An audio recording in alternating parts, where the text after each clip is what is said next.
இனி summer holidays கண்ணு கால் GT ஹாலிடேஸ்க்கு பண்ணு. GT holidays, south India's #1 travel brand.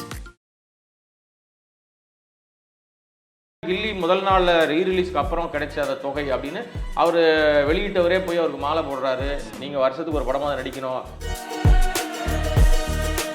ஏன்னா அஜித் ரசிகர்கள் அப்படின்னு வரும்பொழுது தியேட்டருக்குள்ள பட்டாசு ரோஹிணி தேட்டர்ல அப்படின்றப்போ ஒரு படி எப்பவுமே மேலேயே இருக்கிற மாதிரி தோணுது. அப்படின்னு தலை படம் அப்படின்னு அவங்க வந்து நீ எனக்கு ரசிகரே வேண்டானா கூட அந்த ரசிகன் அவரை கொண்டாட தான் செய்கிறான். கோட் படத்துல 3 சிஎஸ்கே பிளேயர்ஸ், அதாவது சென்னை சூப்பர் கிங்ஸ்ல இருந்த 3 வீரர்கள் வந்து இருக்காங்க அப்படின்ற ஒரு விஷயம் பரவிட்டு இருக்கு. பாசிபிளா இருக்க வாய்ப்புகள் இல்லை. எனக்கு வெங்கட் பிரபு வந்து எதை வேணா செய்யக்கூடிய ஆள். வெங்கட் பிரபு வந்து நீங்கள் அவ்வளோ சாதாரணமாக இடப்படாதீங்க. அவர் வந்து என்ன வேணாலும் பண்ணுவார். இளையராஜா அவர்கள் ஏன் இவ்வளோ கோபம்? எனக்கு லோகேஷ் மேலே பயங்கர வருத்தம். நீங்கள் அனிருத் மேலேயும் அதே தான். நீங்கள் வந்து ஒரு படம் வந்து எடுக்க வரீங்க அப்படின்னா புதிய முயற்சி பண்ணுங்களேன். லோகேஷுக்கு கிடையாது இந்த அசிங்கம், ரஜினிக்கு இந்த அசிங்கம், அந்த நிறுவனத்துக்கு. ரஜினி இது முன்னாடி கேட்டிருக்க மாட்டாரா? அப்ப கேட்டார எல்லா விஷயத்தையும் சரியாக தீர்மானிக்கிறவர். இன்னொன்னு நான் இப்படியும் யோசிக்கலாம். இப்ப நீங்க பொது வழியில இவர் வந்து அறிக்கை விட்டதுக்கு பதிலா அந்த லோகேஷ் கனகராஜா வர சொல்லு, அவன் என்ன சும்மா இது மாதிரி ஓவரா பண்ணிட்டு இருக்கான், முத படத்துல இதே வேலையா பாக்குறான், கூப்பிடுறான் அவனை அப்படின்னு இளையராஜா சொல்லி இருந்தால் லோகேஷ் போகாம இருந்திருப்பாரா? முக்கிய நிகழ்வுகளை உடனுக்குடன் குறிஞ்சி வேலையாக தெரிஞ்சுக்கொள்ள ஆதன் செயலை டவுன்லோட் பண்ணுங்க. டிஸ்கிரிப்ஷனில் லிங்க் இருக்கு. ஆதன் சினிமா எல்லாருக்கும் ஒரு பெரிய வணக்கம் அண்ட் வெல்கம் ஷோ. நீங்க நம்ம கூட கொடாங்க நினைஞ்சிருக்காங்க. அண்ணே வணக்கம். வணக்கம். எப்படி இருக்கீங்க? நல்லா இருக்கேன்பா. சிறப்பு. ஆனால் நிறைய விஷயங்கள் இந்த ரீரிலீஸ் பற்றி நம்ம கொஞ்ச நாட்கள் முன்னாடி தான் பேசியிருந்தோம். மறுபடியும் இந்த rerelease May 1 Dheena and Billa rerelease ஆகிருக்கு. கில்லி படத்துக்கு இணையாகவும் கில்லி வசூலை மிஞ்சுமா இல்லை கில்லி படத்துக்கு போட்டியா வருமா அப்படின்ற மாதிரியான எதிர்பார்ப்புகள் அதிகமாகவே இருந்துச்சு. இந்த 2 படங்களோட வரவேற்பு எப்படி பார்க்குறீங்க? கில்லி படத்தோட வசூலை இந்த 2 படங்களும் முறியடிக்க வாய்ப்புகள் இருக்கா? இல்லை, இது இந்த கேள்வியே வந்து என்னன்னா, இன்னும் வந்து நமக்கு புதிய படங்கள் நிறைய வர வேண்டிய பெண்டிங் இருக்கு. ரீரிலீஸ்ன்றது அந்த ரசிகர்களுடைய கொண்டாட்டத்துக்காக வரக்கூடிய ஒரு விஷயம். சரி, தியேட்டருக்காரங்களுக்கு என்னன்னா, அவங்களுக்கு இப்போ தியேட்டர் ரன் பண்றதுக்கு ஏதாவது ஒரு வருவாய் ரீதியான படங்கள் வந்து கேட்டுட்டு இருக்காங்க. அந்த அடிப்படையில் வந்து இந்த படங்கள்லாம் எங்களுக்கு வந்து வருவாய் கொடுக்குது. இப்போ கில்லி வந்து அவங்க பாதி பேரை வந்து நிறைய விஷயங்கள், கில்லியை விட மஞ்சுமல் பாய்ஸ் நிறைய தியேட்டரை வந்து பிரச்சனையிலேருந்து தூக்கி விட்டுச்சுலாம் சொல்கிறாங்க. ஓகே, யதார்த்தமான ஒரு உண்மை அது, அதை மறுக்க முடியாது. ஆனால் அது வந்து ஒரு சாதாரணமான ஒரு சின்ன ஒரு நிகழ்வு தான். இது அப்படியே நிரந்தரமாக நீடிக்குமான்னு நீடிக்காது. இப்போ மஞ்சுமல் பாய்ஸ் ஓடின மாதிரி பிரேமலு ஓடல. ஆமாம், பிரேமலு வெற்றி படமாக இருந்தால் கூட அது அந்த அளவுக்கு வசூலை கொடுக்கல. பிரேமலுக்கு அப்புறம் இன்னொரு படம் வந்தது, அப்புறம் இன்னொரு படம் வருது, வரிசையாக ஒரு 4 படம் வருது. இந்த எல்லா படங்களும் முந்தைய படத்தினுடைய வசூல் ஒன்றும் பெருசாக கொடுக்கல. இது மலையாள படத்தினுடைய விஷயம். இப்போ நீங்கள் கேட்ட கில்லி அப்படின்னு சொன்னீங்கன்னா, கில்லி முதல் நாள் ரீரிலீஸ்க்கு அப்புறம் கிடைச்ச அந்த தொகை அப்படின்னு அவர் வெளியிட்டவரே போய் அவருக்கு மாலை போடுறாரு. நீங்கள் வருஷத்துக்கு ஒரு படமாக நடிக்கணும், அரசியலுக்கு அது உங்களுடைய விருப்பம், ஆனால் எங்களுக்காக ஒரு படம் நடிங்க அப்படி ரிக்வெஸ்ட் பண்ணாரு. அவரும் தலையை ஆட்டுறாரு. இல்லை, அந்த வீடியோலாம் நீங்கள் பார்த்துருப்பீங்க. இது முழுக்க என்னன்னா விஜய் ரசிகர்களுக்கு ஒரு கொண்டாட்டமான ஒரு சூழ்நிலை. ஏன்னா அந்த கில்லி படத்துல விஜய் மேனரிசம் அவருக்கு ஈக்குவலா, அவரை விட அதிகமான ஒரு விஷயத்த பண்ணது பிரகாஷ் ராஜ். 2 பேருக்கு இடையில இருக்கிற அந்த ஒரு பயங்கரமான ஒரு பாண்டிங் இருக்கு, சண்டை இருக்குல்ல, அது ரசிகர்களை அவ்வளோ உற்சாகப்படுத்துச்சு. ஹியூமர் அதுல நிறைய இருந்துச்சு. ஓட்டேரி நரியில ஆரம்பிச்சு ஏகப்பட்ட விஷயங்களை நம்ம அதுல பார்க்க முடியுது. இது ஆல்ரெடி ஒக்குடு தெலுங்குலதும் வந்த ஒரு படம் தான். ஆனாலும் அந்த படத்தினுடைய பெரிய மாஸ் வந்து விஜய் மூலமாக, பிரகாஷ் ராஜ் மூலமாக ஒரு பெரிய வெற்றியை வந்து அது கொடுத்த படம். அந்த வசூல்ன்றது தனி. இப்போ இதில் வந்து நாங்கள் புதுசாக வர ரிலீஸில் கிடைக்கிற அந்த ஒரு வசூல் நிலவரம் இருக்குல்ல, அதை இதில் நீங்கள் பார்க்கக்கூடாது, கம்பேர் பண்ணவே கூடாது. இந்த கம்பேரிசனே ஃபஸ்ட்டு தப்பு. ஓகே, ஏன்னா கில்லியில் இவ்வளோ கிடச்சிருச்சு, பில்லால் அது வருமா அப்படின்னா, பில்லா வந்து ஏற்கனவே ரிலீஸ் ஆன படம். ஆமாம், அதன் பிற்பாடு ரீரிலீஸ் ஆன படம். இப்போ 3வது முறையாக வருது. ஆக நீங்க எத்தனை முறை போட்டாலும் நாங்க பாப்போம்னு ஒரு கூட்டம் போகுது இல்ல. நீங்க வந்து தியேட்டருக்குள்ள பட்டாசு வெடிக்கிறாங்க, தியேட்டருக்குள்ள தீபாராதனை காட்டுறாங்க. இதெல்லாம் என்ன கணக்கில் எடுப்பீங்க நீங்க? எதனால அது? ஏன்னா அஜித் ரசிகர்கள் அப்படின்னு வரும்பொழுது தியேட்டருக்குள்ள பட்டாசு ரோஹிணி தேட்டர்ல அப்படின்றப்போ ஒரு படி எப்பவுமே மேலேயே இருக்கிற மாதிரி தோணுது. அப்படின்றது என்னன்னா அந்த ரசிகர்களுடைய ரசனை, எனக்கு அந்த அவங்களுடைய அதீத தலைவர், எங்க தலைவருடைய படம், எங்க தலை படம் அப்படின்னு அவங்க வந்து நீ எனக்கு ரசிகரே வேண்டானா கூட அந்த ரசிகன் அவரை கொண்டாட தான் செய்யறான். அவர் எதுவும் அப்டேட் கொடுக்கலனாலும் கேட்க மாட்டேங்கிறான். ஆனாலும் அவர் போட்டோ போட்டா கொண்டாடுறாங்க. இவர் படமே வருது, ஆல்ரெடி நாங்க பார்த்து ரசிச்ச படம். இப்போ நீங்க வந்து எந்த ஓடிடி தளத்துல அது கொடுத்துருக்காங்களோ அந்த தளத்துல அது இருக்குதான் செய்யுது. வீட்டுக்குள்ள நினைச்ச நேரத்துல பார்த்துக்க முடியும். ஆனாலும் தியேட்டர்ல வந்து பார்க்குற எக்ஸ்பீரியன்ஸ் இருக்குல்ல, அந்த எக்ஸ்பீரியன்ஸை கொண்டாடுவதற்கு அவங்க வந்து தயாரா இருக்காங்க. அதுதான் காட்டுது. இன்னைக்கு இப்போ உள்ள காலகட்டத்தில் இருக்காங்களே, அதாவது 2K கிட்ஸ்க்கு அப்புறமா ஒரு அடுத்த ஜெனரேஷன் 2004ல நம்ம 24ல இருக்கோம். நம்ம அப்ப 20 ஆண்டுகளுக்கு பிறகு இருக்கிற இப்ப இருக்கிற பசங்க, ஒரு 10 ஆண்டுகளுக்கு முன்னாடி பிறந்த பசங்க, இப்ப ஒரு 15 வருஷம் வயசு உள்ள பையன், ஒரு சின்ன அவனுக்கு வந்து அஜித் அப்படின்ற ஒரு கேரக்டர் வந்து இவ்வளவு நாளா செவி வழியா கேட்டிருப்பான். அந்த எக்ஸ்பீரியன்ஸ் அவன் தியேட்டர்ல பாக்குறான், டிவியில பார்த்திருப்பான் படம், ஆனா தியேட்டர்ல எக்ஸ்பீரியன்ஸ் இருக்குல்ல, பழைய படம் வெற்றி படத்தை அவன் கொண்டாடுவான். இப்ப புதியவர்கள் அப்படிதான், விஜய்க்கும் அப்படிதான், அஜித்துக்கும் அப்படிதான், இருக்கிற எல்லா நடிகர்களுக்கும் அப்படிதான். ஸோ அதனால அவங்க வந்து இது வந்து வசூல் ரீதியா இது அதை முந்துமா இது முந்துமா அந்த கேள்விக்கு நான் விடை சொல்வதற்கு தயாரா இல்லை. முந்தலாம் முந்தாமலும் போகலாம். தியேட்டருக்காரங்களுக்கு நல்ல வருவாய் இருந்துச்சுன்னா தொடர்ந்து ஓட்டுவாங்க, இல்லைன்னா அடுத்த படத்தை போட்டுருவாங்க. எப்பவுமே இந்த ஒரு கிளாஷ் இருக்குல்ல, வாரிசு துணிவுக்கு அப்புறம் இந்த தீனா பில்லா விசஸ் கில்லி அப்படின்னு ஒரு விஷயம் வருது. அது என்னன்னா இது வந்து தேவையற்ற ஒரு விஷயம். இதுக்கெல்லாம் போய் அவங்க போனதை விட புதிய படங்களை கொண்டாந்து விட்டு மக்களுக்கு புதிய முயற்சிகளை கொடுத்தாங்கன்னா யூஸ்ஃபுல்லா இருக்கும். ஏற்கனவே பார்த்ததுக்குள்ளேயே போட்டுட்டு இருந்தா அரைச்சமாவே அரைச்சிட்டு இருக்கிற கதை. அப்ப எத்தனை முறை பார்த்தாலும் அந்த ரசிகன் தான் பார்க்க போறான். நீங்க புதிய முயற்சிகள் வரும்போது தான் புதியவர்கள் வருவாங்க, ரிப்பீட் ஆடியன்ஸ் வருவாங்க, ஃபேமிலி ஆடியன்ஸ் வருவாங்க. அவர்களுக்கு புதிய விஷயங்கள் கொடுக்கணும். இப்போ நீங்க வந்து கோட் வருது அப்படின்னா கோட்டுக்கு ஒரு கூட்டம் வெயிட் பண்ணிட்டு இருக்கோம். எல்லா தரப்பு மக்களும் வெயிட் பண்ணுவாங்க, ஆடியன்ஸ் வெயிட் பண்ணுவாங்க, ஃபேமிலி ஆடியன்ஸ் வெயிட் பண்ணுவாங்க. அப்போ அந்த படத்தினுடைய வெற்றி அப்படின்ற ஒரு விஷயம் வரும்போது அதுதான் புதுசா பார்க்கப்படும். இப்போ அப்படி பார்க்க போனா நீங்க கில்லி மட்டும்தான் வந்து விஜயனுடைய வெற்றி படமா? எத்தனையோ படங்கள் ஒரு வெற்றி படங்கள் இருக்கு, போக்கிரி இருக்கு, எத்தனையோ படங்கள் நம்ம சொல்ல முடியும். அந்த படங்களும் அடுத்தடுத்து அவங்க ரிலீஸ் பண்ணிட்டே இருப்பாங்க. அப்ப நீங்க புதிய படங்கள்னு ஒரு விஷயம் வரும்போது தான் மக்களுக்கான புதிய முயற்சின்ற ஒரு விஷயம் இருக்கு. அரைச்ச மாவு விஷயத்துக்குள்ள எனக்கு அதுல உடன்பாடு இல்லை. இருந்தாலும் இந்த கேள்வியும் வச்சிருந்தேன், கில்லி 25 கோடி கிட்ட வசூல் அப்படின்ற மாதிரியான விஷயங்கள் கேள்விப்பட்டுக்கிட்டு இருக்கோம். அந்த வசூல் எப்படி பாக்குறீங்க? நல்ல விஷயம் தானே, தப்பு இல்லையே. இப்ப என்னன்னா அது ஆரம்ப காலத்திலும் படம் வெளியான காலத்திலும் சக்கப்போடு போடுற படம், பெரிய வெற்றி பெற்ற படம். இப்ப ரீ ரிலீஸ்லயும் அந்த படம் வெற்றி பெறுதுன்னா ஏம் ரத்னம் உலக பெரிய மகிழ்ச்சியில் இருப்பார். இப்ப அவர் தான் தயாரிப்பாளர். ரீ ரிலீஸ் பண்ண நம்ம சக்தி ஃபிலிம் ஃபேக்டரி அவங்க ரொம்ப கொண்டாட்டத்தில் இருப்பாங்க. ஏன்னா அவர் எப்பவுமே ஜட்ஜ் பண்ணி ஒரு படங்கள் எடுப்பார், அந்த பேரை தக்க வச்சுக்கிறார். ரீ ரிலீஸ்லையும் அவர் வந்து ரிலீஸ்லையும் ஒரு பெரிய பேர் அவருக்கு இருக்கு, ரீ ரிலீஸ்லையும் அவருக்கு ஒரு பெரிய பேர் வருது. ஸோ அந்த வகையில் அவங்க வந்து இந்த வசூல் அப்படின்றது வந்து அவங்களுக்கு வந்து மிகப்பெரிய மகிழ்ச்சியை கொடுக்கும். தப்பு இல்லை, தியேட்டருக்காரங்க கொண்டாடுவாங்க. இது ஊர்கா மாதிரி வச்சுக்கணும். ஓகே, ரீ ரிலீஸ் யார் நடித்த படமாக இருந்தாலும் சரி. அஜித்தோட பிறந்தநாள் நேற்று தான் முடிஞ்சுது. எல்லாரும் எதிர்பார்த்துட்டு இருந்தாங்க ஏதாவது ஒரு அப்டேட் வரும், கண்டிப்பாக 2 படங்கள் இருக்குது அப்படின்றப்ப 2 படங்கள்லேருந்தும் எந்த அப்டேட்டும் வரல. போன பிறந்தநாளுக்கு விடாமுயற்சி அப்படின்னு டைட்டிலாக வந்தது. இந்த வாட்டி முன்கூட்டியே குட் பேட் அக்லி வந்தாலுமே கூட நேற்று ஏன்னா எந்த ஒரு அப்டேட்டும் வரல. அஜித் ரசிகர்கள்ட்ட இது ஒரு சின்னதாக ஒரு வருத்தமும் வருத்தமும் கிடையாது. அந்த படம் ரிலீஸ் பண்ணி கொடுத்துட்டீங்கல்ல, 2 படம் அந்த படத்தை கொண்டாடிட்டு இருப்பாங்க. அதெல்லாம் நீங்க வருத்தப்படுகிறவர்கள் பெரும்பாலும் பாத்தீங்கன்னா ஊடகத்தை சேர்ந்தவர்களாக தான் இருப்பாங்க. ஏன்னா நமக்கு அப்டேட் இருந்தால் தான் மக்கள்கிட்ட கொண்டு போய் சேர்க்க முடியும். ரசிகன் தெளிவா இருக்கான், போட்டோவை பார்த்துட்டே சந்தோஷப்பட்டு இருக்காங்க. இவர் எங்கேயோ பைக் ஓடிட்டு இருக்காருன்னு ஒரு போட்டோ வருது, எங்கேயோ நடந்து போறாரு ஒரு போட்டோ வருது, குழந்தையோட விளையாடுறாரு ஒரு போட்டோ வருது, ஃபுட்பால் விளையாடுற ஒரு போட்டோ வருது. ஏதோ ஒரு படம் ஏதோ ஒரு போட்டோ வந்தாலும் அதுவே அவனுக்கு திருப்தியா இருக்கு அந்த ரசிகனுக்கு, அஜித் ரசிகனுக்கு. ஆனால் சினிமா துறையை சேர்ந்தவர்களுக்கு ஒரு படம் காலதாமதம் செய்ய செய்ய அந்த படத்தின் மீதான எதிர்பார்ப்பு குறைஞ்சிரும். அந்த படத்தின் மீதான மிகப்பெரிய ஒரு தாக்கம் வந்து ஆட்டோமேட்டிக்காக குறைய ஆரம்பிச்சிடும். இங்கே அந்த சிக்கல் இருக்கு. இது என்ன பண்ண போறாருன்றத பொறுமையாக தான் நம்ம வெயிட் பண்ணி தான் பார்க்கணும். அதுக்கு அவசரப்பட முடியாது. அவருடைய முடிவு, அவர் கொடுத்த தேதிகள் சரியாக பயன்படுத்தப்பட்டுச்சா இல்லையா, அந்த படம் முடிக்கப்பட்டுச்சா இல்லையா, இவன் நிறைய கேள்விகள் இருக்கு. இந்த கேள்விகளுக்கெல்லாம் விடை சொல்ல வேண்டிய ஆட்கள் அவங்க தான். அவங்க அதிகாரப்பூர்வமாக அறிவிக்கிற வரையும் வெளியில் வரக்கூடிய எல்லா தகவல்களும் சும்மா பேசக்கூடிய விஷயங்கள் தான். அதில் உண்மைத்தன்மை இருக்க வாய்ப்பு இல்லை. இருந்தாலும் இந்த மேலே வந்து நாங்கள் வந்து குட் பேட் அக்லி போகிறோம் அப்படின்ற மாதிரி முடிவு பண்ணி நாங்கள் ஷூட்டிங் ஸ்டார்ட் பண்ண போகிறோன்னு.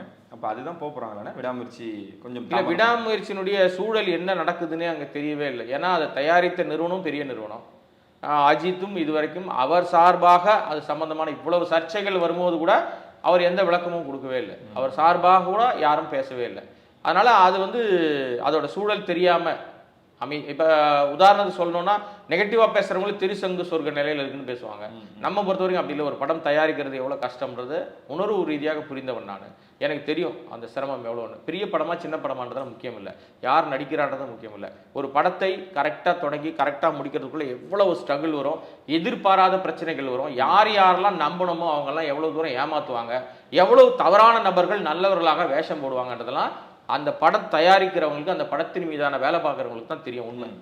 ஸோ அதனால ஒரு படம் வந்து லேட் ஆயிடுச்சு இல்லை ஒரு படம் தாமதம் ஆயிடுச்சுன்றதுக்காக எடுத்தோம் கவுத்தோன்னு ஒரு வார்த்தை பேசிட முடியாது. ஸோ இந்த விடாமுயற்சியினுடைய சூழல் என்னன்னு நமக்கு தெரியல. ஓகே, டோட்டலாகவே அவங்க அவ்வளவு தூரம் அதை வந்து ரொம்ப மூடியாக வச்சிருக்காங்க. ஆனால் இவர் சொல்லிட்டாரு நான் அடுத்து வந்து வேற படத்துக்கு கிளம்பிட்டேன்னு. கிளம்புறாருன்னா சந்தோஷம்தான். எப்படி இருந்தாலும் படம் வந்தால் மகிழ்ச்சி. அது எந்த படமா இருந்தாலும். அஜித் படம் வருதா அதுதான் கொண்டாடுவாங்க. கோட் படத்துல 3 சிஎஸ்கே பிளேயர்ஸ், அதாவது சென்னை சூப்பர் கிங்ஸ்ல இருந்த 3 வீரர்கள் வந்து இருக்காங்க அப்படின்ற ஒரு விஷயம் பரவிட்டு இருக்கு. பாசிபிளா இருக்க வாய்ப்புகள் இருக்கா? இல்லை, எனக்கு வெங்கட் பிரபு வந்து எதை வேணா செய்யக்கூடிய ஆள். வெங்கட் பிரபு வந்து நீங்கள் அவ்வளோ சாதாரணமாக இடப்படாதீங்க. அவர் வந்து என்ன வேணாலும் பண்ணுவார். எதுவுமே நடக்கலை, இதெல்லாம் வாய்ப்பே இல்லை, முடிஞ்சிருச்சு, இனிமேல் அதுக்கான சாத்தியம் இல்லைன்னும் போது திடீர்னு எதையாவது ஒன்று புகுத்தி வைப்பார்.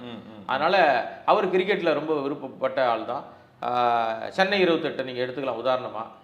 சாதாரணமாக நம்ம வந்து விளையாடிக்கிட்டு இருக்கிற ஒரு விளையாட்டை ஒரு மிகப்பெரிய ஒரு மாஸ் வெற்றியாக கொடுத்த ஒரு திரைப்படம். இன்னைக்கு வரைக்கும் சென்னை 28 மறக்க முடியாத ஒரு வெற்றி.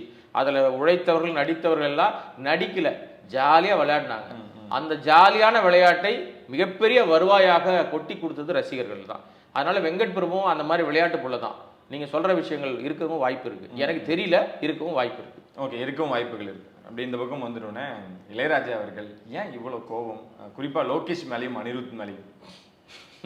இதுக்கு நம்ம என்ன விளக்கம் சொல்கிறதுன்னு தெரியல. ஆனால் கோபம்ன்றது நம்ம பார்க்கக்கூடாதுங்க. எனக்கு லோகேஷ் மேலே பயங்கர வருத்தம். நீங்கள் அனிருத் மேலேயும் அதே தான். நீங்கள் வந்து ஒரு படம் வந்து எடுக்க வரீங்க அப்படின்னா புதிய முயற்சி பண்ணுங்களேன். ஏன் புதுசாக உங்ககிட்ட சரக்கு இல்லையா? ஏன் ட்ரை பண்ண மாட்டேங்கிறீங்க? எந்த படம் எடுத்தாலும் வெற்றி பெற்ற பாடலையே திரும்பி திரும்பி போடணும்னா அது என்ன எழுதப்படாத சட்டமா, விதியா? அப்போ உங்ககிட்ட விஷயம் இல்லைன்னு தானே தோணுது. இப்போ இளையராஜா ஏன் கோவப்படுறாருன்னு ஏன் அந்த வாதத்துக்கு போறீங்க? சார், உரிமை இருக்கிறவங்க கோவப்பட தான் சார் செய்வான். என்னுடைய பொருளை என்னை கேட்காம எடுக்கிறீங்கன்னா எனக்கு கோவம் வரதான் செய்யும். ஒரு முறை நான் அனுமதிப்பேன், 2 முறை அனுமதிப்பேன். எல்லா நேரங்களையும் அனுமதிக்க முடியாது இல்லையா? இப்போ நீங்கள் விக்ரம் படத்தில் பயன்படுத்தும் போதும் கோவம் இருந்துச்சு. அதுக்கப்புறம் அவர் ஒரு ஃபைட் கிளப்னு ஒரு படம் எடுக்கிறார். அந்த படத்துலையும் வந்து ஒரு பாடலை வந்து பயன்படுத்துகிறாங்க. அப்புறம் இந்த படத்துலையும் கொண்டு வரீங்க. நீங்கள் இப்போ என்ன நினைக்கிறீங்கன்னா, ஒரு பெரிய பிரபல நிறுவனம் தயாரிக்குது படத்தை. லோகேஷுடைய எண்ணம் அதுவாக தான் இருக்கணும். ஒரு பெரிய பிரபல நிறுவனம் படத்தை தயாரிக்குது. அவங்க வந்து சினிமாவை கட்டி ஆளக்கூடியவர்களாக இருக்கிறாங்க. இன்னைக்கு ஆட்சி அதிகாரம் அவங்ககிட்ட இருக்குன்ற மாதிரி ஒரு எண்ணம் உங்களுக்கு இருக்குது. ஸோ அதே நேரத்தில் அதற்கு குறையாத அளவுக்கு உலகம் முழுக்க ரசிகர்களை வச்சிருக்கிறாரு. தமிழ் சினிமா ரசிகர்கள் கொண்டாடுகிற சூப்பர் ஸ்டாராக ஒருத்தர் இருக்கார். அவரை வச்சு இந்த படத்தை நம்ம இயக்குறோம். ஸோ பெரிய நிறுவனம், பெரிய நடிகர், இவர்களை வைத்து ஒரு படம் இயக்குறோம். அப்போ அந்த படத்தில் நம்ம எந்த விஷயத்தை போட்டாலும் அதற்கு எதிராக யாரும் பேச மாட்டார்கள் என்கிற எண்ணம் லோகேஷ்க்கு வந்திருக்குன்னு தான் நான் நினைக்கிறேன். லோகேஷ்க்கு திறமை இருக்கு, லோகேஷ்க்கு ஒரு கிரியேட்டிவ் ஒர்க் இருக்கு அப்படின்னா இதை ஏன் போறாரு? புதுசாக ட்ரை பண்ண வேண்டியது தானே. புதிய மியூசிக் போட்டால் ஒத்துக்க மாட்டாரா ரஜினிகாந்த்? இல்லை புதுசாக மியூசிக் போட்டால் அந்த தயாரிப்பு நிறுவனம் ஒத்துக்காதா? இருந்தாலும் அந்த விண்டேஜ் மியூசிக் அந்த காலகட்டத்துக்கு அந்த இடத்துக்கு தேவைப்பட்ட விஷயமாவும் நாங்க மறுபடியும் கொண்டாடுறோம். சரி, ரைட்டு, உங்க பாணிக்கே வரேன். கொண்டாடணும்னு நீங்க நினைக்கிறீங்கல்ல, கொண்டாடுவது உங்களோட உரிமை, நியாயமான விஷயம். உங்களை மாதிரியே நானும் கொண்டாடுறேன். ஆனால் உரிமையாளர்கிட்ட போய் நீங்க வந்து பர்மிஷன் வாங்கிட்டு கொண்டாட வேண்டியது தானே, போய் கேட்க வேண்டியது தானே. அந்த கோபத்தை பொதுவெளியிலேயே வந்து வெளிப்படுத்துறது அப்படின்ற விஷயம் நீங்க போடுவதற்கு முன்னாடி கேட்கணும் சார். பொருளை பயன்படுத்துறதுக்கு முன்னாடி பயன்படுத்தவங்ககிட்ட பர்மிஷன் கேட்கணும். நீ கேட்கல அப்படின்னா பொதுவெளியில் தான் நீங்க அசிங்கப்படுவீங்க. இந்த அசிங்கம் யாருக்கு தெரியுமா? லோகேஷுக்கு கிடையாது. இந்த அசிங்கம் ரஜினிக்கு. இந்த அசிங்கம் அந்த நிறுவனத்துக்கு. ரஜினி இது முன்னாடி கேட்டிருக்க மாட்டாரா? அப்ப கேட்டார. எல்லா விஷயத்தையும் சரியாக தீர்மானிக்கிறவர் ரஜினி. எல்லாரையும் ரொம்ப அரவணைச்சு போகக்கூடிய ஒரு ரஜினி. எந்த மாற்றுக்கிறதுக்கு இடமே இல்லை. சினிமாவில் எல்லாரையும், சின்ன பையன் வெற்றி பெற்றா கூட வீட்டுக்கு கூப்பிட்டு பாராட்டுவார். ஒரு படம் வெற்றி பெற்று விட்டால் அந்த படத்தை யார் நடிச்சிருக்கா என்னெல்லாம் பார்க்க மாட்டாரு. மக்கள் கொண்டாடிட்டாங்களா உடனே வீட்டுக்கு கூப்பிட்டு உங்ககிட்ட எனக்கு ஒரு கதை இருக்கா அப்படின்னு கேட்கக்கூடியவர் தான் ரஜினி. ஓகே, உண்மைதானே அது? அப்ப இந்த பாடலை இது வெளிவருவதற்கு முன்பாக அவர்கிட்ட காட்டியிருப்பாங்க, நிச்சயமா காட்டியிருப்பாங்க. அப்ப பாடலை கேட்கும் போது இந்த பாடல் இந்த சம்பந்தப்பட்ட இசையினுடைய விஷயமாச்சே, இதுக்கு கேட்டிங்களா, ஒரு பர்மிஷன் கேட்டிங்களாப்பா, ஒரு வார்த்தை கேட்டிங்களா, சரி இரு நானே கேட்குறேன் அப்படின்னு ஒரு ஃபோன் பண்ணி பேசியிருக்கலாம். அல்ல அதற்கான ஒரு முன்னெடுப்பு எடுத்திருக்கலாம். எடுத்தாங்களா எனக்கு தெரியல. எடுத்திருந்தால் இந்த குற்றச்சாட்டு வந்திருக்குமா? ஓகே, ஏன்னா இதே தான் தேவாவோட பணியாற்றுவோம் தர்பாரில் அனிருத் பண்ணியிருந்தாங்க. அப்போ தேவா உடனே இருந்து நிறைய விஷயங்கள் பண்ணி கொடுத்தாருன்னு. மியூசிக் டைரக்டர்ஸ் தானே, ஒரே ஃபேமிலி தானே. ஈவன் நியாயமான விஷயம் முதல்ல கேட்கணும். நீங்க ஒரே ஃபேமிலி, உங்க பாணிக்கே வர நான் அப்ப மதிக்கிறது இல்லை, மதிக்காதான் இந்த கோபத்தின் வெளிப்பாடானே. ஆமா சார், நீங்க சார் இதுல எனக்கு மாறுபட்ட கருத்து நிறைய இருக்கு சார். நான் அதை பேச ஆரம்பிச்சா அது வேற கலர்ல போகும். இதை பொறுத்த வரைக்கும் லோகேஷ் பயன்படுத்தியது தப்பு. ஏன் இளையராஜா கோவப்படுறாருன்னா கோவப்படத்தான் செய்வார். நீங்கள் அவர்கிட்ட பர்மிஷன் கேட்டிருந்தா பிரச்சனை இல்லை. ஆனால் காப்பிரைட் இஷ்யூன்னு வரும்போது எனக்கு மாறுபட்ட கருத்து இருக்கு. அது நீதிமன்றம் என்ன ஒன்றாலும் கேள்வி நீதிமன்றம் கேட்டு சொல்லியிருக்கு பார்த்தீங்களா? அப்போ நீங்கள் கேட்குறீங்களே பாடலாசிரியரும் வந்து வருவாங்க இல்லையான்னு கேட்குறாங்க இல்லையா? நியாயப்படி இவங்க யாருமே வர முடியாதுங்க. காசு கொடுத்த தயாரிப்பாளர் தான் சார் வரணும். ஒட்டு மொத்தமாக எல்லாத்தையும் உங்கள்கிட்ட காசு கொடுத்து பொருளை வாங்கிட்டார் அவர், அவருக்கு உரிமை ஆயிடுச்சு. இன்னும் எவ்வளோ காலத்துக்கு நீங்க ஏமாத்துவீங்கன்னு தான் தெரியல எனக்கு. ஆனாலும் அது நியாயமாக இங்கே போயிட்டு இருக்கு எல்லாருக்கும். நீங்கள் கதையை எடுத்துட்டாங்க, இப்போ வேறு மொழிகளுக்கு கதை மாறுதுன்னு வச்சுங்களேன், இயக்குனருக்கு ஒரு குறிப்பிட்ட சதவீதம் அவருக்கு ராயல்ட்டியாக கொடுக்கப்படுது, இல்லைன்னு சொல்லலை நான், நியாயமான விஷயம். ஏன்னா அவருடைய உழைப்பு, அவருடைய அறிவு, அவருடைய திறமை, அவருடைய எழுத்து, அது கிடைக்கிற மரியாதை. அதே தான் இசைக்கும். நான் இசையும் குறைச்சி மதிப்பிடவே இல்லை. இசை ஞானிக்கு கொடுக்க வேண்டிய மரியாதை தரணும். ஆனால் அது மட்டுமே காரணமாக இருக்கக்கூடாது. இப்போ சமீபத்தில் வைரமுத்து பஞ்சாயத்து கூட வந்துச்சு இல்லையா? வைரமுத்து வந்து இசை பெருசா, மொழி பெருசா, பாடல் பெருசா, அது பெருசாலாம் பேசிட்டு இருந்தார் இல்லையா? ஒரு பாடலை இசை இல்லாமல் எழுத்தை நாம வந்து படிக்கலாம், அது கவிதை நடையாகவும் மாறும், என்ன வேணா பண்ணலாம், நீங்க பாட கூட செய்யலாம். ஆனால் அந்த பாடும்போது ஏதோ ஒரு ராகம் ஒட்டும் இல்லையா? அந்த ராகம் என்பது என்ன? இசை தானே. அது யாரோ ஒருத்தர் போட்டது தானே. 7 ஸ்வரங்களுக்குள்ளதான் நீங்க இசை எடுக்க முடியும். எனக்கு சொந்தம், என் சொந்தம், என்னை மீறி நீ எவனும் வர முடியாதுன்னு இங்க யாரும் தான் பெரியவன்னு சொல்வதற்கு இங்க யாருக்கும் ஒரு அதிகாரமே இல்லை. யாரா இருந்தாலும், அது மரியாதைக்குரிய நம்ம இசைஞானி இளையராஜா இருந்தாலும் அதான் நிலைமை. நான் மட்டும்தான் நான் தான் கடவுள்னு சொல்றதுக்கு யாருக்கும் அதிகாரமே கிடையாது சார். தான் என்கிற அகம்பாவம் யாருக்கு வந்தாலும் கொஞ்சம் கஷ்டம்தான். ஆனால் இந்த விஷயத்தை பொறுத்த வரைக்கும் அது ராயல்ட்டி பிரச்சனை வேற, காப்பிரைட் பிரச்சனை வேற. அது வந்து உங்களுக்கு வந்து அந்த பாடல் பெருசா, மொழி பெருசா, இசை பெருசான்ற பிரச்சனை வேற. இந்த கூலி பிரச்சனையில லோகேஷ் மீது இவ்வளவு தூரம் இவங்க வந்து கோவப்படுறதுக்கு அர்த்தம் இருக்குன்னா நியாயமான கோவம் தான். இல்லை இது வேற ஏதாவது உள்ள அர்த்தம் இல்லை, பின்னாடி ஒரு அரசியல் வேற ஏதாவது இருக்குங்களா? தேடி பார்த்தா நிறைய இருக்கும். ஆனா அதை நான் தேடி பார்த்து பேசுறாள் நான் இல்லை. ஏன்னா தேடினா நிச்சயமா இருக்கு நிறைய, அங்கே நிறைய பிரச்சனைகள் இருக்கு. அது இப்போ அது பேசு பொருள் இல்லை. அதனால இந்த சினிமாவுக்கு எந்த பலனும் இல்லை. நீங்க ஒரு திரைப்படத்தை உருவாக்கணும்னு முடிவு பண்றீங்க, அந்த திரைப்படத்துக்கு தேவையான விஷயங்கள் எல்லாம் சேர்க்கிறீங்கல்ல, அணி சேர்க்கிறீங்க.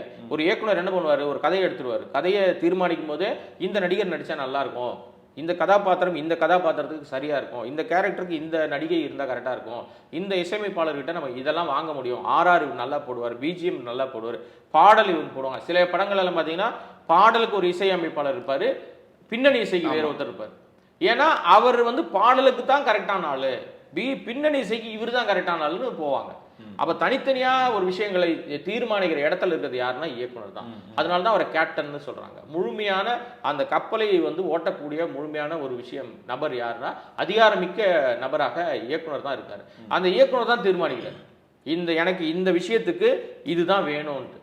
அப்ப எல்லாத்தையும் தீர்மானிக்கிற நீங்க உங்க பாணியிலே வர விண்டேஜ் படமாகவே இருக்கட்டும் சார், இது காலத்தால் அழிக்க முடியாத பாடல்களை கொடுத்து வெற்றி பெற்ற பழைய படங்கள்ல இருந்து நாங்க அந்த காலத்தை திரும்பி கொண்டு வரோம், ரீஸ்டோர் பண்றோம்னு கூட வச்சுங்க. அதற்கு முறையான அனுமதி பெறப்படணுமா வேணாமா? இசையமைப்பாளரா தயாரிப்பாளரா?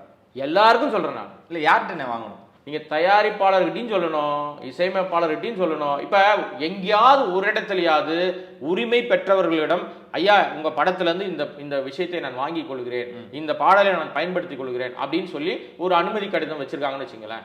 அப்ப இந்த மாதிரி ஒரு கேள்வி வந்து ஐயா என்னங்க பேசுறீங்க, அந்த பொருளுக்கு உரிமையாளரே தயாரிப்பாளர், அவர்கிட்ட நான் பர்மிஷன் வாங்கிட்டேன், நீங்க கேட்கறதே தப்புங்க அப்படின்னு சொல்லலாம். நான் பின்னாடி ஏதாவது ஒரு நம்ம நேர்காணல நான் ஒரு ஆதாரமே காமிக்கிறேன்.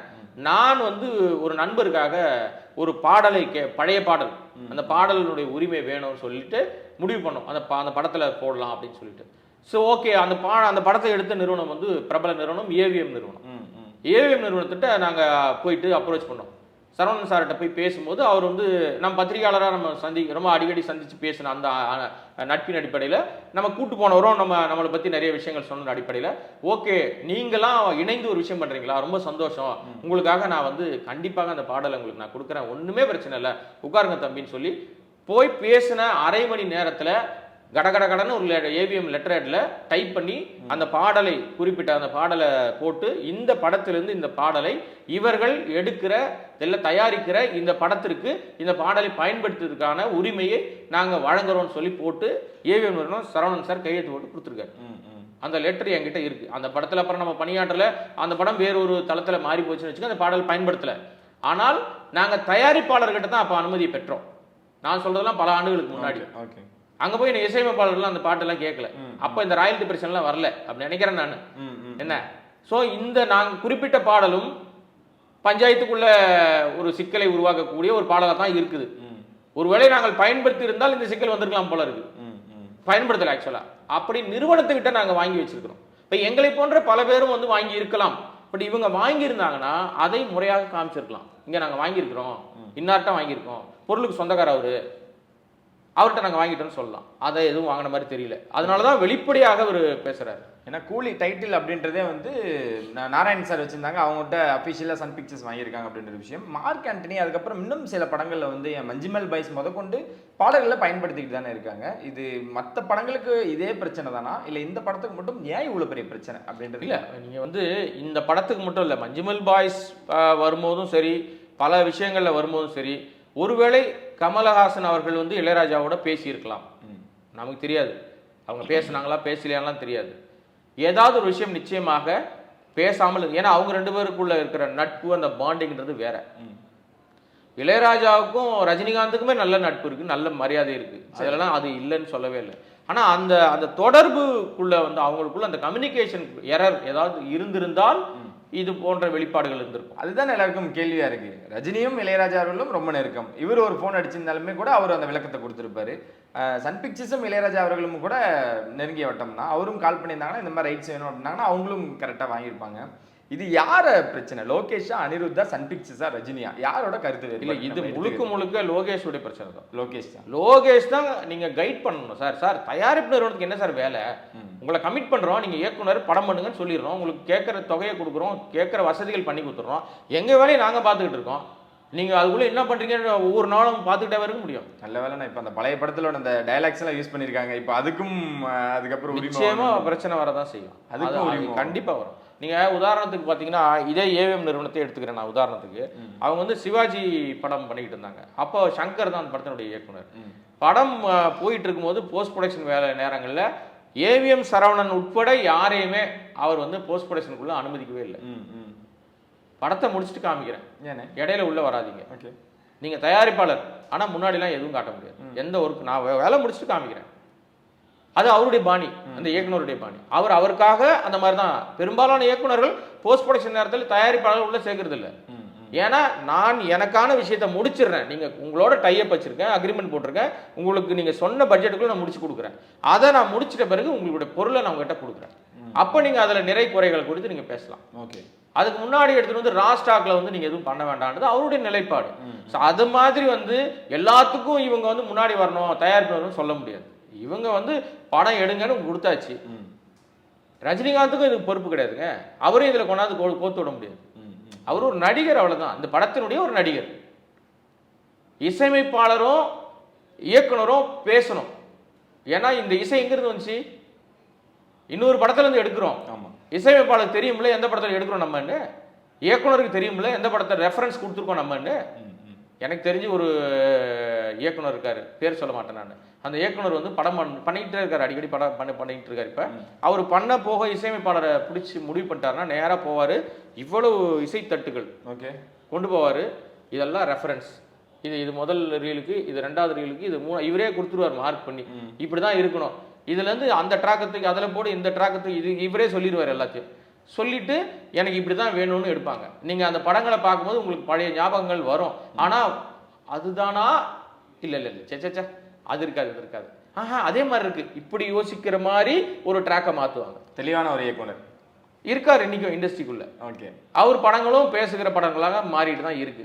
அது மாதிரியும் ரெஃபரன்ஸ் கொடுக்குற இயக்குநர்கள் இருக்கிறாங்க. நான் குறைச்சி மதிப்பிட மாட்டேன். நீங்க பெரும்பாலான இயக்குநர்கள் ரெஃபரன்ஸ் பார்த்தா படம் பண்றாங்க. இசை நிறைய விஷயங்கள் ஓடிட்டு இருக்கு.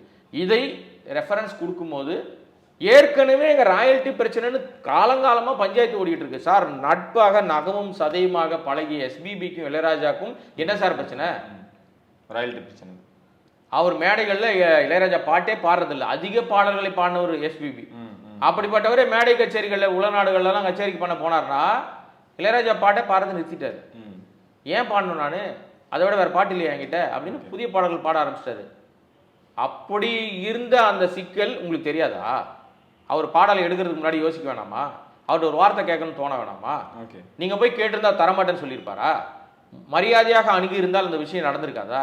அப்போ உங்களுக்கு என்ன நோக்கம் லோகேஷ்க்கு இருந்திருக்கோம்னா, அனிருத் கூட அந்த எண்ணம் இருந்திருக்கலாம். நாம பெரிய நிறுவனத்துக்கு படம் பண்றோம், நம்ம படத்துல சூப்பர் ஸ்டார் நடிக்கிறார், ஸோ பிரபல 2 பேருமே பெரிய விஷயம், ஸோ இந்த படத்துக்கு இதெல்லாம் பண்ணோம்னா எதிர்கேள்வி வராது அப்படின்னு நினைக்கிறாங்க.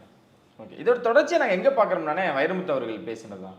எங்கேண்ணே யார் மேலே தப்பு? வைரமுத்து அவர்கள் மேலே, இளையராஜா அவர்கள் மேலேயா? யார் மேலே தப்பு, யார் மேலே சரி அப்படின்றத நம்ம எப்படி எடுத்துக்கிறது? இல்லை, இது வைரமுத்து அப்பப்போ ஏதாவது இந்த மாதிரி சர்ச்சை கருத்தை சொல்லிட்டு மாட்டிக்கிறது அவருக்கு ஒன்றும் புதுசு கிடையாது. சரி, அடிக்கடி மாட்டுவார். ஆனால் அவர் சொன்ன கருத்தில் தப்பு இருக்கா ரைட் இருக்கான்றதை தாண்டி பார்த்தீங்கன்னா, பாடலை எழுத்து வடிவில் இருக்கிற விஷயத்த நீங்கள் படிச்சுக்கலாம். நான் முன்னாடி சொன்ன மாதிரி கவிதையாக தான் இருக்கும், அது படிக்கலாம், எதை வேணா பண்ணலாம். ஆனால் பாடலாக ட்ரை பண்ணும்போது ஏதோ ஒரு ராகம் ஒட்டிக்கும்ல, அந்த ராகம் யாருக்கு சொந்தமான ராகம்? இசை எனக்கு தான் சொந்தம்னு யாரும் கொண்டாட முடியாது. ஆனால் மெட்டு அமைத்தவர்கள் இருக்காங்கல்ல, அவங்க நான் தான் இந்த மெட்டு போட்டேன், நான் தான் இந்த இசை உருவாக்கினேன், இந்த இசைக்கு என்னுடைய திறமையும் அறிவின் அடிப்படையில் தான் இந்த இசை வந்துச்சு, இதற்கு நான் தான் உரிமையாளர்னு கொண்டாட முடியும். அப்படி கொண்டாடுகிறவர்களுக்கு கூட காசு கொடுத்து ஒருத்தர் அந்த இசையை வாங்கிடுவார். யாருன்னா தயாரிப்பாளர். அவர் தான் டிசைடிங் அத்தாரிட்டி. ஆனால் இங்கே உல்டாவா இருக்குது. இங்கே என்னன்னா, தயாரிப்பாளருக்கு குறைந்தபட்ச ராயல்டி தான் போகுது, இசையமைப்பாளருக்கு பெரும்பகுதி போகும். இசையை பொறுத்த வரைக்கும் கதாசிரியருக்கு ஒரு குறிப்பிட்ட தொகை போகும், இயக்குனருக்கு ஒரு குறிப்பிட்ட தொகை போகும். ராயல்டி என்பது பிரிக்கப்படுகிறது. ஒரு படம் மாறும்போது அதில் இருக்கிற எல்லா விஷயங்களும் இப்படி தான் பிரிஞ்சு போகுது. இது இன்னைக்கு நேற்று எடுக்க வேண்டிய விஷயம் இல்லை, என்னைக்கோ பேசி தீர்க்க வேண்டிய விஷயம். இதை ரொம்ப குடும்பமாக பார்த்தாங்கன்னா இந்த சண்டை சச்சரவுக்குள்ளே போக மாட்டாங்க. அப்படியே இருந்தாலும் இன்னொன்று நான் இப்படியும் யோசிக்கலாம். இப்போ நீங்கள் பொது வழியில் இவர் அறிக்கை விட்டதுக்கு பதிலாக அந்த லோகேஷ் கனகராஜா வர சொல்லு, அவன் என்ன சும்மா இது மாதிரி ஓவரா பண்ணிட்டு இருக்கான், படத்துல இதே வேலையா பார்க்குறான், கூப்பிட்றான் அவனை அப்படின்னு இளையராஜா சொல்லி இருந்தால் லோகேஷ் போகாமல் இருந்திருப்பாரா? இல்லை. இந்த பாணிலையும் பார்க்கணும் இல்லையா? இப்போ லோகேஷ் நம்ம திட்டுறோம், அது வேற விஷயம் சார். ஆனால் இன்னொரு பக்கமும் இருக்குல்ல. இப்போ ரஜினிக்கு இளையராஜாவே ஃபோன் பண்ணி, நண்பர்கள் தானே, என்ன இது ஒரு வார்த்தை கேட்க மாட்டீங்களா, ஏன் இது அப்படின்னு அவர்கிட்ட கேட்டிருக்கலாம். சன் நிறுவனத்துக்கு ஒரு ஃபோன் பண்ணி பேசியிருக்கலாம், லோகேஷ்க்கு பேசியிருக்கலாம், அனிருத்துக்கு பேசியிருக்கலாம். எல்லாம் அவர் பார்த்து வளர்ந்தவர்கள் தானே சார். இளையராஜா மிகப்பெரிய மேதை, ஞானி, இசை ஞானி சார். வைரமுத்துக்கும் அவருக்கும் 1008 பஞ்சாயத்து இருக்கு, அதை விட்டுருங்க, தனி பஞ்சாயத்து. இந்த பிரச்சனையில இப்படியும் செய்திருக்கலாம். ஓகே, ஆனால் இங்கேயும் பாத்தீங்கன்னா உங்களுக்கு ஏதோ ஒண்ணு தடுக்குது. அந்த ஏதோ ஒண்ணுன்றது என்னன்னா ஈகோ. நான் சொல்லலப்பா, இல்லைண்ணே, அதுவா தான் இருக்கணும். ஏன்னா இங்க எனக்கான மரியாதை வழங்கப்படுவதில்லை அப்படின்னு யாரெல்லாம் நினைக்கிறாங்களோ அவங்களுக்குள்ள என்ன வரும்? ஆட்டோமேட்டிக்கா நான் பெரியவன், என் பொருளை எடுத்து பயன்படுத்த என்னையே நீ மதிக்கலைன்னா ஆட்டோமேட்டிக்கா கோவம் வரும். அதுவும் பெரியவர்களா இருக்கிறவங்களுக்கு.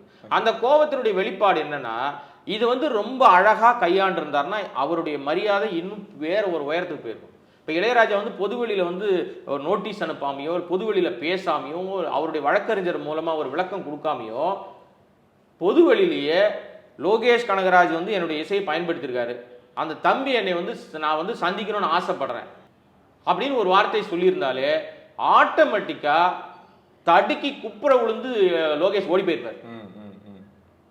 ஐயா மன்னிச்சிருங்கன்ட்டு போயிருப்பார். இங்க எல்லா இடங்கள்லையும் சார் இன்னைக்கு பறக்கிற நான் பெரிய ஆளு, இன்னைக்கு நான் இவ்வளவு பெரிய ஆளு அப்படின்றது மட்டும்தான் சார் ஓடிக்கிட்டு இருக்கு. அது அந்த எண்ணத்தை மாற்றுகிற ஒரு நிலை வரணும். இவங்கெல்லாம் ஒரு லெஜெண்ட், இளையராஜாலாம் ஒரு லெஜெண்ட். ஒரு இடத்துல இருக்காங்களாம், இறங்கி வரவே கூடாது, மேலே உட்காந்துருக்காங்க. இவர் ஒன்றுத்துக்கும் இறங்கி போறாரு. இறங்க வேண்டிய அவசியமே இல்லை. அப்படிதான் உயரத்துல அழகு பார்க்கணும்னு ஆசைப்படுறோம். அவர் இறங்க வேண்டிய அவசியம் இல்லை, இறங்கி வராரு, விமர்சனத்துக்குள்ள மாட்டிக்கிறார். ஓகே, இதுக்கும் சீக்கிரமான ஒரு சொல்யூஷன் கிடைக்கும்னு நினைக்கிறேன். ரொம்ப நன்றிண்ணே, நிறைய விஷயங்கள் வழக்கம் போல எங்களுக்காக நீங்கள் பேசுனதுக்கு. இன்னும் நீச்சல் சந்திக்கும் நாங்கள்